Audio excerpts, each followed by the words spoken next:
चिड़िया बहुत देर तक सोचती रही कि किसे नीला का अपना बनाया जाए। तभी उसे जंगल के सबसे ज्ञानी उल्लू की याद आई। वो तुरंत उल्लू के पास गई और उसे नीला की सारी कहानी सुनाई।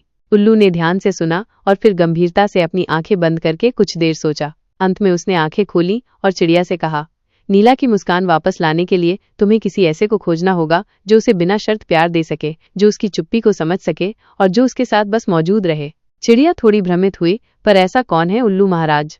उल्लू ने मुस्कुराते हुए कहा, जंगल में एक छोटा सा पौधा है जिसे किसी ने कभी पानी नहीं दिया। वो सूख रहा है लेकिन फिर भी हर सुबह उम्मीद से सूरज की तरफ देखता है। नीला से कहो कि वो उस पौधे की देखभाल करे। जब वो किसी और को जीवन देगी तो शायद उसे अपनी खोई हुई मुस्कान भी मिल जाए। चिड़िया को उल्लू की बात समझ आ गई। वह तुरंत नीला के पास वापस उड़कर गई और उसे उल्लू का संदेश सुनाया। नीला ने पहले तो कुछ नहीं कहा, पर चिड़िया के बार बार कहने पर वो उस सूखे हुए पौधे के पास गई।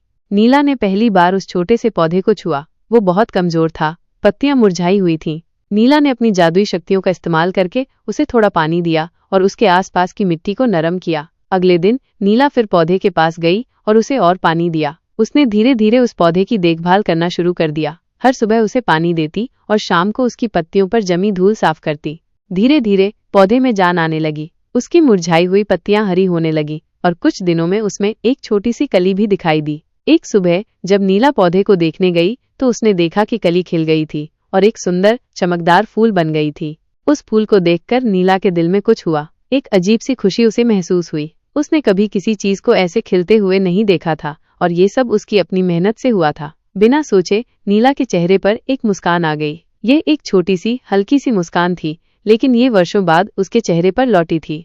चिड़िया जो पास ही बैठी ये सब देख रही थी, खुशी से चहकने लगी। उसने अपनी आंखों में चमक देखी जो उसने पहले कभी नहीं देखी थी। नीला ने फूल को देखा, फिर चिड़िया को देखा और फिर एक बार मुस्कुराई। इस बार उसकी मुस्कान थोड़ी और गहरी थी।